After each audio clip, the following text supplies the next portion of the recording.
Imagine if there are only 7 days to civil war. Imagine if civil war was going to start in 7 days' time.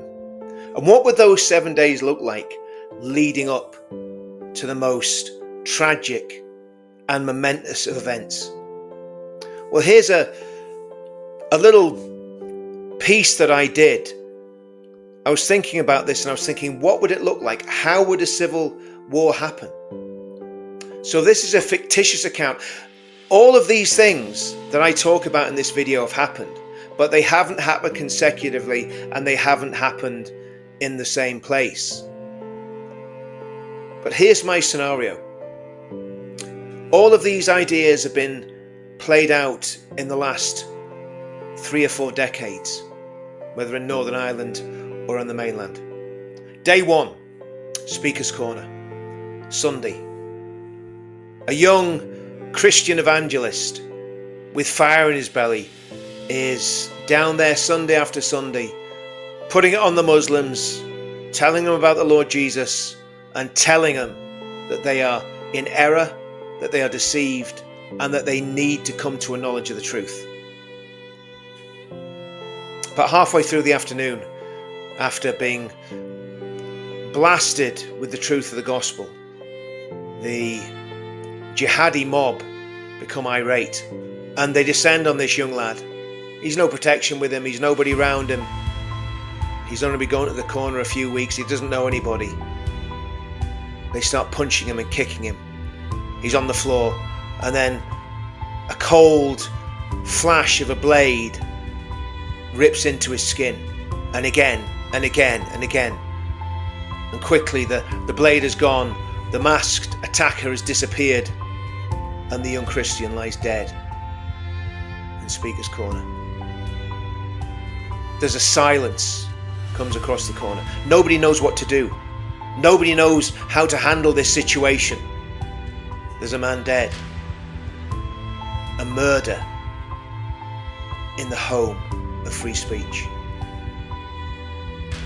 Day 2, Monday. In Belfast, there's been increasing agitation about the number of predominantly Muslim migrants that have been coming to the city. They're not exactly behaving well. They've got a bit of swagger about them. All young men, all fighting age men. They know they're not welcome, but they don't care because they kind of know that they've won the lottery. They used to house them in hotels in little seaside towns around Northern Ireland, but that was too high profile and too unpopular. So now the state has decided to put them in HMOs, houses of multiple occupancy. Some of these houses have 10, 12 young fighting age males from countries that have had a horrendous past. Who knows who these men are? Who knows what they've done? And who knows what they've had done to them? But really, that's not the problem of the people of Belfast. Monday night, the rumour starts spreading around East Belfast that there's been an attack. And the attack has been on a young child. And the young child managed to get away. But the story is all too harrowing and all too familiar in the UK. This young child was slapped, beaten, dragged into a house, thrown down on a mattress, and I'll leave you to work out what happened next. When she tried to escape, they grabbed her around the throat. She still had marks on her neck when she got back to her house. The first thing her dad wanted to do was go round and do some really bad things to the people in the house. But he waited. His wife counselled him to phone the police and see what the police would do. So the police arrived at the house and put a protective cordon around the house. And then it transpired that it took the police a little while to get there. The main suspect in this case was in the wind. He'd gone. He disappeared. See, Ireland's an open border country. He could be anywhere. And the young men in the house were leering at the people, at the crowd that was gathering, laughing, making crude gestures. Pretty soon the crowd is getting very, very hostile. And of course the police aren't prepared. The police have just gone to make an arrest. They haven't got any public order officers there. Before you know it, there's a crowd of 150 men, armed with bats, knives, and all of a sudden a petrol bomb gets thrown and lands in the front living room of the house through the window. The house catches fire. There's no fire brigade there. There's no water cannon there. Some of the men make it out the back of the house, but one unfortunate migrant can't get out in time. Day 3, Tuesday. London is still shocked by the murder of the young Christian. There's been a vigil. It's been called for 6 p.m. on Tuesday evening. And the people are being counselled to go to Downing Street. So a mob turn up, well, not a mob. The police call them a mob. It's just a crowd of patriots. They turn up in Downing Street. It's still a sunny night. It's going to be light till about probably 9 or 10 in the evening. The crowd start off very respectfully, very, very peacefully. And then they notice that a large number of police officers have turned up. Helmets, batons, large numbers of riot vehicles. And they come to the crowd and issue them with a dispersal notice. This crowd is not doing anything illegal. This crowd has come for a peaceful vigil. But they've been told they must disperse. Of course, some members of the crowd, already disgusted with the attack in Speaker's Corner and then the dreadful assault on the little girl in Belfast, because this is making world news, because of course the world news is interested in the man who died in the fire and not so interested in the young girl who was abused and almost strangled. The crowd become irate. The police get anxious. There's pushing and shoving. Police officer gets punched, falls to the ground. His colleagues pick him up, but as soon as they pick him up, they pull out the batons and start attacking the crowd. Then they kettle the crowd and they start making arbitrary arrests. They won't let them out. They won't let the crowd out. They won't let anybody else in. They're just dragging people away. Over 150 people are arrested. People of Britain are absolutely on a knife edge. The next day, day 4, after work, all over the country, crowds start turning out outside the migrant hotels up and down the country. They also start moving towards areas where large numbers of Muslims were. You see that the man who committed the murder in Speaker's Corner was almost certainly a jihadi. The man who assaulted the little girl in Belfast was almost certainly a Muslim, because the men in that house were from Afghanistan. And now we've got over 150 people arrested for going to a peaceful protest. So the call goes out, and outside every single hotel, every single migrant hotel, up and down the length and breadth of England, there's a crowd of patriotic Brits, mums, dads, people of all ages. They've just had enough. They've had enough. And of course, when a crowd of patriotic Brits turns out, you always get the counter-demonstrators. You always get the so-called anti-fascists, who are really the fascists. And an event in the northeast of England, in Middlesbrough, outside the local migrant hotel, a lot of lads turn up. They're patriotic, they love their country, and they're not in the mood for any nonsense. They don't want to let anything go. And some of these masked up effeminate looking men and masculine looking women from Antifa turn up. The police are stretched. The police are stretched. The police are protecting Muslim areas of Middlesbrough after what happened in 2024. So they've got very few people outside the migrant hotel. The two crowds come together. There's a confrontation. A fight starts. Before you know it, the Antifa, masked up, balaclavaed, whatever they are lying unconscious in the street, and ambulances are coming. So the police are then redirected from the Abingdon Road area of Middlesbrough, and they start heading down to where the migrant hotel is. Unfortunately, there's a crowd standing off against each other. There's a Muslim area, there's a white area. The town's totally split now. The standoff continues until the first bottles get thrown. Then bricks. The next thing you know, there's a full-on riot, and it's hand to hand. There's not enough police there to deal with it. And a young Muslim man who was going out to defend his area, going out to fight against, ironically, the people that he saw as invaders, he's stabbed. And he goes down. And he's not getting back up. So now the score's almost equal, but you see, that's not the way this works. That's not what happens when you descend into a civil war situation. No. That's not how it all goes down.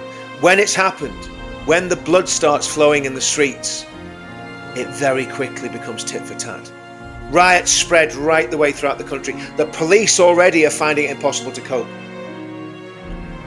Thursday morning, the Prime Minister, instead of appealing for unity, goes on the television, accuses the far right of escalating the situation and targeting innocent Muslims. No words of reconciliation, no words of togetherness from the Prime Minister, just words of hatred against his own people. It does nothing but inflame the situation. The Prime Minister also says that if things don't calm down by Friday, then he will have no option but to ask for military assistance to protect mosques and to protect Muslim areas. All up and down the country, there's fighting between different groups. Tragically, this fighting is not half-hearted, and by Friday morning, there's another 6 people dead from different sides of the community. Things are getting totally out of control. The Prime Minister calls for the military to intervene, and he calls for the military to take a stand and to guard the mosques as Muslims go for Friday prayers. The sight of the military on the streets of England shocks everyone, but it also has a calming effect, because the reality is most Brits know that despite all the wokeness, despite all the horrendous sellout by the government, by the authorities, by some in the police, that the British soldiers, they still love their country and they still love their people. Friday comes, Friday prayers at a mosque in Dewsbury, and one of the soldiers is just seeming very, very restless. What nobody realises, his brother was killed the night before. He was one of the young lads that was run over in a hit and run, and it just so happened that it was Asians that ran this lad's brother over. So he's sitting outside the mosque. They're there to guard the mosque, they're there to protect the worshippers, as the young Muslim men file into the mosque in their traditional dress, the beards, their skull caps on, the long gowns. The soldier cocks his rifle, puts a bullet in the chamber, and just opens up. He hits 3 or 4 people. Nobody knows whether they're alive or dead, but immediately the crowd react angrily, react with fear. They get weapons from who knows where, and they start attacking the soldiers. The soldiers start fighting back. It's hand-to-hand fighting. More shots are fired in the air, and the soldiers withdraw to their vehicle and leave the area. Saturday. A mass demonstration is planned for Manchester on the Saturday. Manchester had seen some of the worst sectarian rioting in the country. Many people had been injured. A couple had been killed. The Manchester event is not attended by anyone except the great and the good. It is a PR stunt. It's there just to have a pretense that the community is still together and that the community is cohesive. But nothing could be further from the truth. Sunday's going to be different. There's a mass demonstration planned for Sunday. And the call's gone out for men from all over England to go to Speaker's Corner and stand in respect of the young evangelist who was murdered, and stand with the Christians who are being bullied week after week in Speaker's Corner. Sunday comes. 5,000 people turn up to Speaker's Corner, all of them dressed in black. For many years, the patriotic right in England had prided themselves in not wearing masks. This Sunday's different. Everybody's covering their faces. Everybody's dressed in black. The men are indistinguishable one from another. The police turn up and stand back because the police know that they cannot cope with that amount of people in the corner. What the police do is they separate the Islamists, the Muslims, from the rest of the population. The crowd of men is made up of West Indians, Sikhs, white lads, old, young, middle-aged, but they're men. They're men that are ready to fight if they have to. What people don't know is that 500 men have broken away from the crowd. The police hadn't noticed it because the police were too busy keeping the two crowds apart, keeping the Muslims and the rest of the population from attacking each other. These 500 men have made the way a short distance to Edgware Road, a predominantly Muslim area of London. And when they get there, they just start smashing everything in sight. Chairs are going through restaurant windows. Women are running away, terrified. Women in hijabs are getting pushed over. And men are fighting with men. Many Muslims are pouring out of the side streets, armed with machetes and bats. The Englishmen are not armed in that way at all. But they're fighting, and they're picking up and fighting with anything they can. This riot goes on for hours. And the sad reality is many on both sides are killed and injured. And that, my friends, is the 7 days that led up to the British Civil War. Of course, it's a fictitious account. Of course, it hasn't happened, and we hope and pray that it doesn't happen, that things don't spiral out of control. But that's a scenario that is all too real and too frightening to comprehend. Now, I'm not really scared of much, and I'm not scared of conflict or war. I was a soldier. But what I am scared of is innocence and the good people of this country getting dragged into something so dark and so dangerous that they will never recover.